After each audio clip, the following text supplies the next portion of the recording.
Muitos daqueles que viveram os anos de chumbo da ditadura militar continuam trazendo fatos relevantes daquele período. É o caso, por exemplo, do jornalista e escritor Bernardo Kucinski, que está hoje conosco em nossos estúdios no programa Cidadania. Ele recentemente lançou a segunda edição do livro K, que conta é um romance, né, Bernardo? Que conta, se refere à história da sua irmã, Exato. que é desaparecida naquele período e que entrou na lista das centenas de pessoas desaparecidas e que continuam até hoje sem terem uma resposta, os seus familiares não têm ainda uma resposta sobre os corpos dessas pessoas, os restos mortais dessas pessoas, né, que desapareceram durante a ditadura militar. Bernardo, eu dou as boas-vindas aqui a você, aos nossos estúdios, agradeço antecipadamente a sua presença. E seria talvez interessante a gente começar pelo livro, né, já que eu citei aqui o livro, você falar um pouquinho sobre esse romance e fazer a relação com o caso de sua irmã. Bom, o livro ele foi escrito muito rapidamente, como se fosse algo que já tivesse ali para ser parido, né? Isso passaram-se quase 40 anos, 35 anos desde que as coisas aconteceram e de repente, num processo de um surto literário, surgiu a ideia. Comecei a escrever contos e novelas e começou a sair esse livro quase que sem eu perceber, né? Então é um livro muito especial. Ele é baseado em fatos, inclusive vividos por mim, por meu pai, minha família, mas tudo isso é tratado num nível literário, ficcional, né? Então é um livro literário, teve muito impacto, ele em 2, 3 meses esgotou a primeira edição e agora já está na segunda edição. E é um livro que comove as pessoas, né? Ele tem essa qualidade de comover. Basicamente, assim, sintetizando a história, qual seria? É o pai em busca da filha desaparecida. Ele vai tateando, no começo ingenuamente, pensando que é algo simples, ele vai percebendo uma situação totalmente inusitada. Ele que já foi perseguido político na Polônia, na juventude, ele percebe que aqui é uma coisa muito diferente, que somem com as pessoas, uma perplexidade muito grande, né? E esse é o clima que o livro vai transmitindo às pessoas, né? É interessante quando você falou na Polônia, porque a sua origem é polonesa, né? A origem do seu nome é polonesa. Eu não sei quantas gerações para trás, mas de qualquer maneira me remeteu imediatamente à Alemanha nazista, né? E o que aconteceu na Polônia também.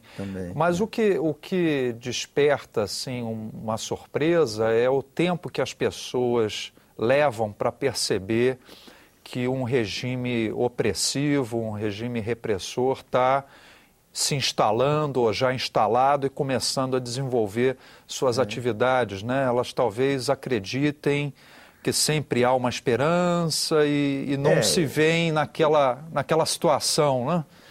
Eles nunca pensam no pior, né? Isso é um caso típico do Holocausto. Muita gente não... Aliás, o que se falava a boca pequena era tão inacreditável que as pessoas de fato não acreditavam, né? Agora, no caso do Brasil, hoje, as pessoas de hoje, principalmente quem não viveu aquele período, tem uma memória um pouco de branco e preto. Tinha uma democracia, veio uma ditadura e depois veio de novo a democracia. Mas não foi assim, de fato. Foi como você falou. Foi um processo muito gradativo, muito oscilante e que em que a própria ditadura nunca se quis ser vista como ditadura, manteve o Congresso aberto, caçava um, caçava outro, fazia todo tipo de repressão, mas queria manter uma fachada de ditadura. Aquela aparência de normalidade. Né? Até que veio o AI-5, em 68. Aí a coisa piorou. E em 72 é um período mais pesado, Mas, do ponto de vista do tema dos desaparecidos, o período dramático mesmo é 74, quando já se vislumbra a abertura. Veja o paradoxo. Até por causa da abertura. Então, teve aquela grande vitória do MDB no Senado, né, em que eles elegeram quase todas as cadeiras do Senado em 74, e aí se vislumbra o próprio alto comando, o setor mais sofisticado do alto comando vislumbra que ele tem que partir para uma transição porque a ditadura estava esgotada, né? Mas aí ainda havia ali uma briga intestina, né? Daquela linha dura que queria se manter. Houve também a crise do petróleo que precipitou, mas aí é como você falou, surge dentro do aparelho militar uma luta intestina. E principalmente os que participavam mais ativamente do aparelho repressivo, eles partem para ações provocativas, para tentar manter o clima de repressão. Começa a prender gente que não tinha nada a ver com luta armada, nem com resistência, o caso do Herzog, por exemplo. Ações provocativas mesmo. O ato mais ousado dessa, que era chamado na época, inclusive, de braço clandestino da repressão. Quer dizer, além da repressão usar métodos criminosos, havia um braço clandestino da própria repressão. Casas escondidas, ações feitas à revelia do comando, recurso à bandidagem. Né? Daí o nome Porões da Ditadura, que era feito em áreas escondidas da visão do público em geral. Agora, a ação provocativa mais impressionante, que felizmente fracassou, foi o atentado do Rio Centro, que nesse livro que saiu agora do Guerra, a descrição que ele faz da preparação do atentado é uma coisa impressionante. Eles fecharam todas as portas de emergência, eles desfizeram dos sistemas de ambulância, de auxílio. Eles prepararam várias bombas. Eram algo da dimensão do incêndio do Reichstag, na Alemanha, que abriu o caminho para a ditadura nazista. Foi um negócio impressionante. 7 ou 8 equipes do braço clandestino da repressão se juntaram para provocar o Rio Centro. Você lê o livro do Guerra, você fica impressionado. Era uma coisa para reverter totalmente o processo de abertura. Ou seja, se aquela bomba não tivesse... Eles queriam matar centenas de pessoas. Se aquela bomba não tivesse estourado no colo dos 2 agentes, teria sido uma catástrofe. Uma catástrofe. Era isso aí. Eles foram uma coisa, e foram eles que planejaram, justamente. Aí acabou. Como fracassou isso, aí acabou já. Mas... Agora, é interessante que... o papel da Comissão da Verdade é justamente resgatar e talvez sistematizar essa história que por muitos vem sendo esquecida ou que por muitos nem é conhecida, nem é sabida, mas que tem grande quantidade de documentos à disposição. Eu tive aqui, a gente quando fez uma reportagem sobre os crimes de Estado, porque foram crimes cometidos com respaldo de altas autoridades do governo. A gente esteve aqui no Arquivo Nacional, tanto no Rio como aqui em Brasília, e o volume de informação é enorme, né? E disponível, né? Tem pesquisadores hoje trabalhando nisso, né?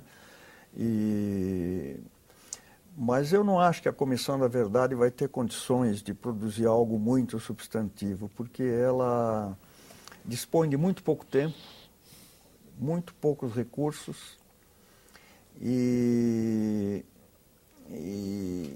já se passaram 3 meses dos 2 anos de prazo que ela tem. Certamente vai produzir um relatório contundente, mas acho que limitado a algumas situações.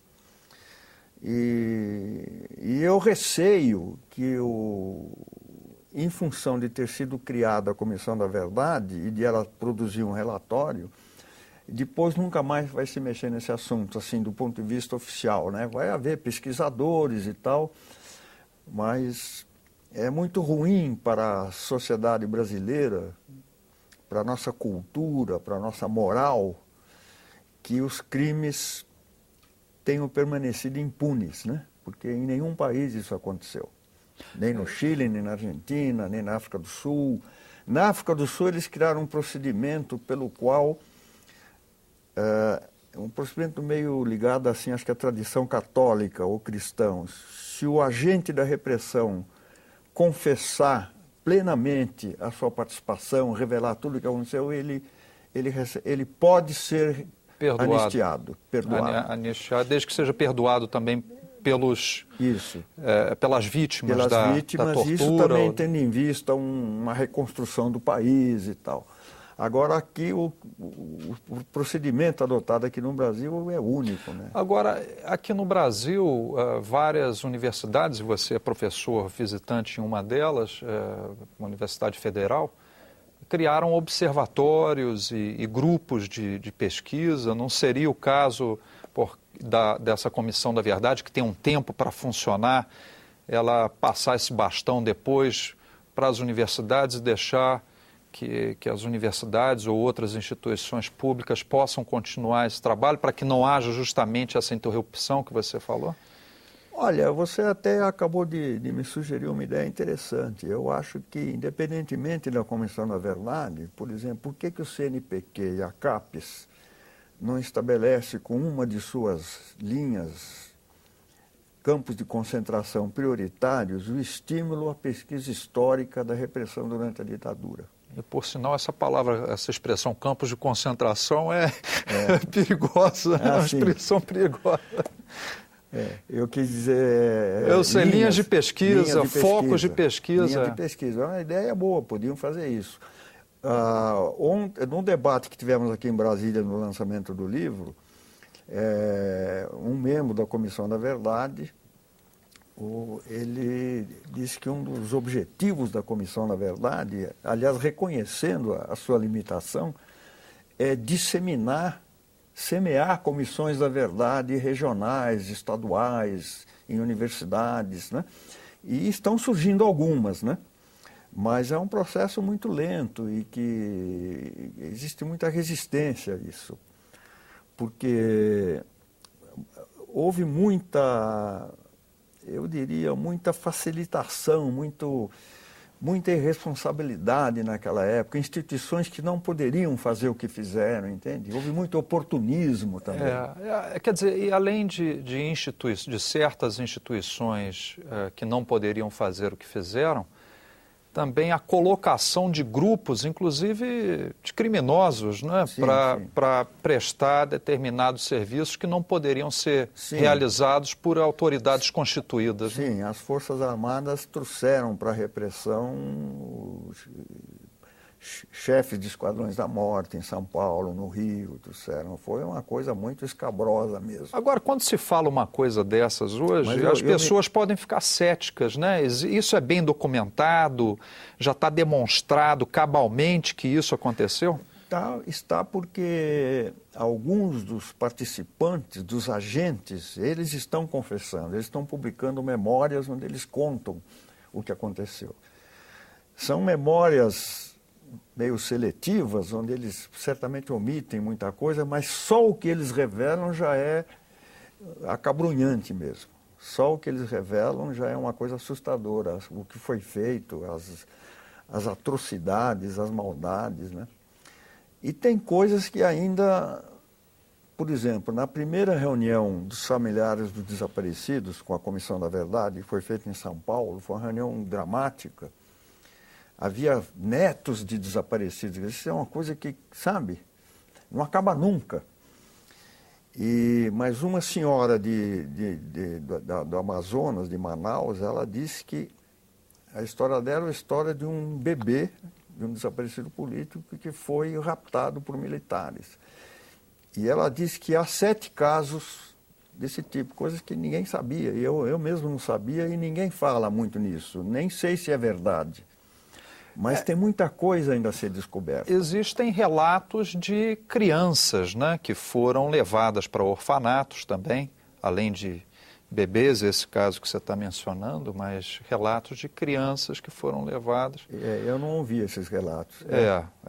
Inclusive está num dos livros publicados lá pela Secretaria de Direitos Humanos, tratando desses casos. O próprio bebê da jornalista Rose Nogueira, que é lá de São Paulo, sim, ela teve que deixar... Depois foi entregue, mas durante um determinado período ela teve que deixar, se não me engano, com a sogra, enfim, com algum familiar. Mas tem uma outra questão também nessa história, que é a questão jurídica, né? Porque houve Primeiro que o Brasil foi condenado lá no Tribunal Penal Internacional por conta dos episódios na guerrilha do Araguaia, que até teve um desdobramento agora. E segundo que essa confusão na lei da anistia, quer dizer, crimes políticos e conexos. Quer dizer, aí de repente um estupro, um assassinato, um roubo, é crime conexo a um crime político? Quer dizer, como é que você explica uma coisa dessas perante tribunais internacionais? É porque, na verdade, a lei da anistia, ela fez parte de um pacto determinado pela própria ditadura, né? pela concepção de controlar a transição. Faz parte do processo de controlar a transição. Então, eles se auto-isentaram da punição. Mas existe, paralelamente à Comissão da Verdade, está atuando hoje uma força-tarefa do Ministério Público Federal, que tem um viés totalmente diferente e que está investigando esses crimes com bastante persistência, seriedade. Lá em São Paulo tem um procurador que está cuidando específico, o Marlon, se eu não me engano. Né? Mas é uma força-tarefa nacional, eles estão articulados. E lá em São Paulo, e eles estão começando pelo caso de alguns desaparecidos, porque eles estão trabalhando o que eles acham que pode ser uma brecha legal, mesmo na lei, mesmo interpretando a lei de anistia dessa forma, eles alegam que o desaparecido político é vítima de um crime de sequestro que não terminou. Enquanto não surge um corpo, não terminou. Então, é um crime continuado. Então, ele ultrapassa a lei de anistia. Ele vai além. E eles querem levar isso a processo criminal mesmo, né? Então, isso... E também já houve esse caso do Ustra, e agora um caso também... Do coronel, né? Do coronel. Então, está havendo, vai depender da movimentação da sociedade. Bom, nessa nossa entrevista parece que voou. Eu teria muito mais coisa aqui para estar com você, até porque esse assunto é um assunto que parece inesgotável, pelo menos vendo aqueles arquivos do SNI, lá no Arquivo Nacional, e de outras instituições que remetiam esses documentos para o SNI, a gente poderia ficar horas e horas, mas tem um aspecto para a gente encerrar aqui, que você chamou a atenção numa entrevista que você deu para uma publicação recentemente, que foi a participação do empresariado também nesse processo repressivo, né? Tem um filme que foi feito, Cidadão Boylicen. Um filme muito bom. Que, aliás, tem alguns filmes aqui no Brasil que todo cidadão brasileiro deveria assistir para conhecer essa história recente. Né? Cidadão Boylicen é um deles, né? É um deles, mas aquele Batismo de Sangue é outro. É outro. Tem aquele do avião, como é? Voo... Hércules 68, se eu não me engano. É o do sequestro do Hércules. Muito bom esse filme também. Mas eu fiquei impressionado com esse livro do Guerra quando ele revela que a participação dos empresários foi muito mais ampla do que se pensava. Jogavam muito dinheiro, a repressão também recebia um bônus, né? Paralelo, um caixa 2, né? Havia um banco que se dedicava especialmente a isso, pôs-se a serviço disso. E também, uma coisa que me chocou bastante, o envolvimento de algumas, até empresas jornalísticas na repressão. Uma empresa que emprestava suas caminhonetes. As viaturas para fazer transporte. Quer dizer, que era muito útil porque a viatura podia prender um preso sem ele perceber que a polícia estava chegando, né? E interessante como é que a Operação Bandeirantes depois foi assimilada pelo DOI-CODE, né, lá de São Paulo. Mas, ô Bernardo, infelizmente o nosso tempo se esgotou. Eu queria agradecer aqui a sua presença e também agradecer a sua atenção. Nós entrevistamos hoje o jornalista e escritor Bernardo Kucinski, que acaba de lançar a segunda edição do livro K, conta um romance que faz menção à história da própria irmã dele, desaparecida durante os anos de chumbo da ditadura militar. Se você tiver sugestões ou comentários, acesse a nossa página na internet www.senado.gov.br/TV. Até a próxima.